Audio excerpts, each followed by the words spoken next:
Hello students, today we are going to discuss about pharmaceutical reagents.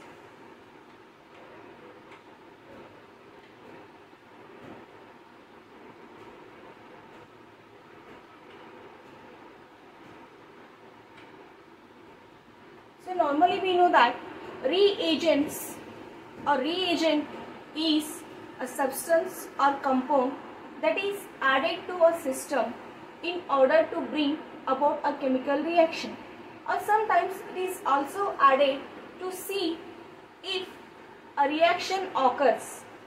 Such a reaction is used to confirm the presence of another substances or to detect the presence of functional groups. So first I will write the definition. So reagent is a substance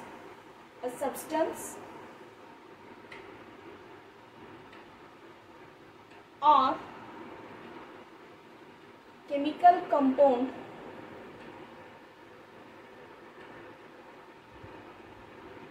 that is added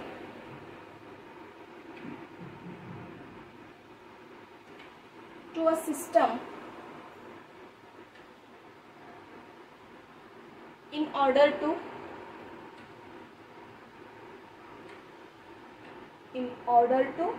bring about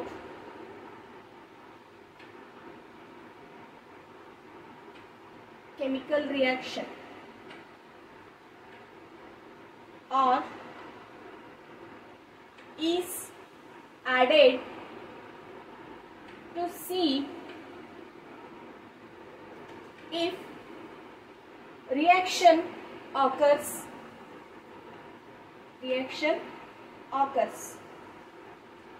and such a reaction is used to confirm the presence of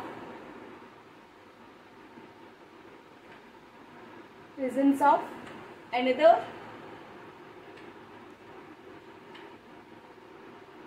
substances,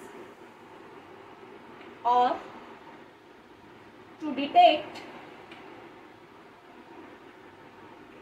the presence of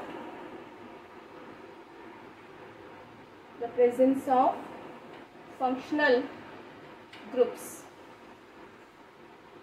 So normally pharmaceutical reagents are nothing but these are the reagents which are used in pharmacy for storage of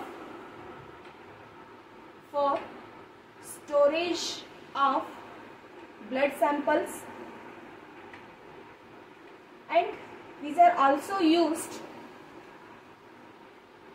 to test urine and blood samples. Today we will see some of the reagents which are used in pharmacy. Let's start with Benedict's reagent.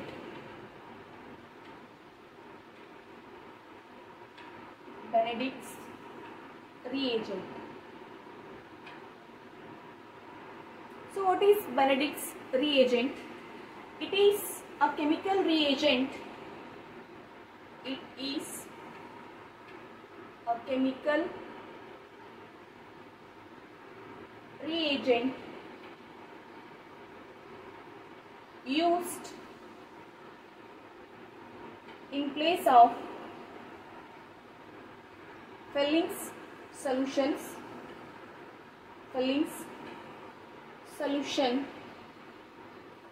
to detect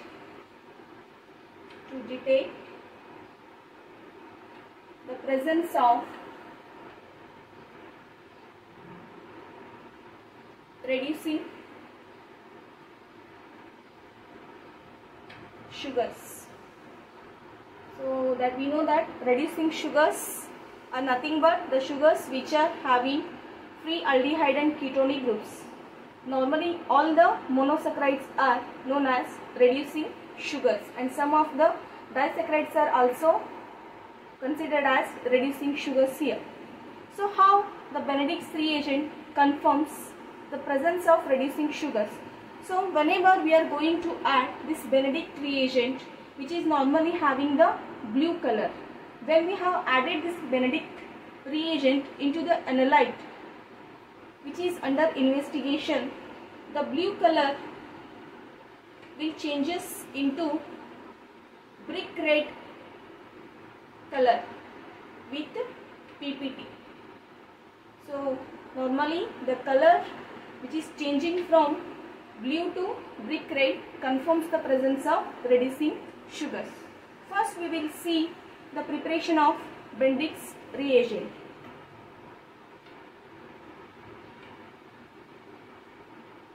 So to prepare 1 liter of Benedict's reagent, we require around 17.3 grams of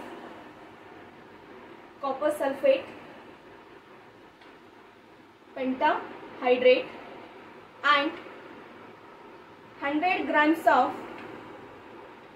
sodium carbonate and 173 grams of sodium citrate.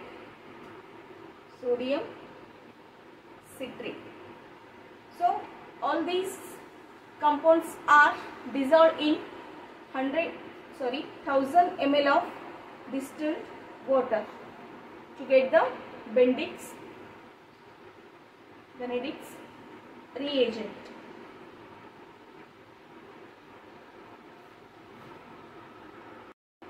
Here the copper sulfate is act as a source of copper ions, Cu2+,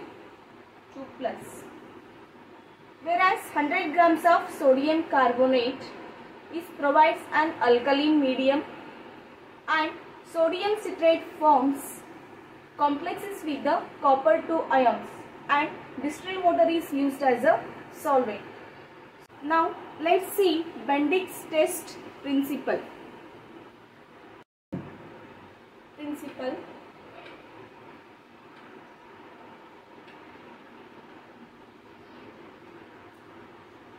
When reducing sugar is subjected to heat in presence of an alkali, it gets converted into an enediol, and once again which is a powerful reducing agent.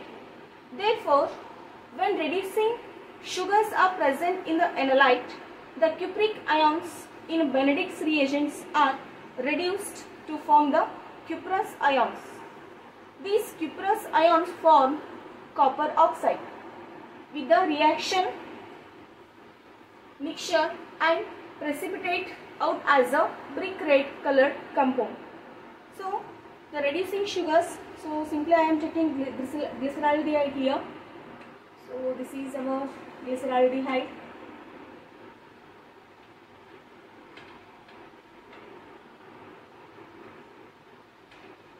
So whenever in alkaline media is there, this ketonic group, this aldehyde group is also converted into an alcoholic group. So let's see the process. So simply this pi bond will break and the ions will move towards the oxygen. As a result, the bond between this carbon and hydrogen breaks and it will give the electron towards this neighbor bond, and here it will forms the double bond, such that here we will get CO minus and here double bond COH, and this is COH HH. So this is H. So already the proton is there, it is attacked by this oxygen, so it will also form the alcohol. So whenever the reducing sugars are present in alkaline, they are get converted into enediols, and these enediols are powerful reducing agents. If the reducing sugars are present in a given analyte, so that way obviously they will form the enediols and they will reduces the cuprous ions. So normally we know that in Benedict's reagents the copper ions are present as cupric ions with the charge 2+. So this enediol, it will reduces the copper ions into copper oxides, that is copper plus 1 ions. So simply, whenever the aldehyde group is there, what it will do? It will reduces copper or cupric ions to cuprous ions, and this aldehyde group is converted into carboxylate by reducing copper to copper oxide. This is Cu2O, and this copper oxide or cuprous oxide has the red color and it will form the PPT also. So we can write brick red color PPT. So simple principle is there. So whenever if reducing sugars are present in enolite, they will converted into indiols in presence of alkaline media. So that are powerful reducing agents. What they will do? They will convert or they will reduces the cupric ions into cuprous ions. That means the aldehyde group is oxidizes to carboxylate ion, whereas the cupric ions are reduced to cuprous ions and they will form the cuprous oxide here, and normally cuprous oxide has the brick red color and it is precipitated here. So the formation of brick red color PPT shows the presence of reducing sugars in a enolite. Now see the procedure. Here the 1 ml of enolite is mixed with 2 ml of Benedict's reagent. It is heated for 3 to 5 minutes, and the development of brick red PPT confirms the presence of reducing sugars, but the percentage of presence of reducing sugars will develop a different kinds of PPTs. For example, if 0.5% of reducing sugar is present in enolite, it will develop the green color. If 1% is there, it will develop yellow color. If 1.5% is there, orange color PPT will observe. If 2% or more than 2% of reducing sugar is present, and it will develop the red PPT.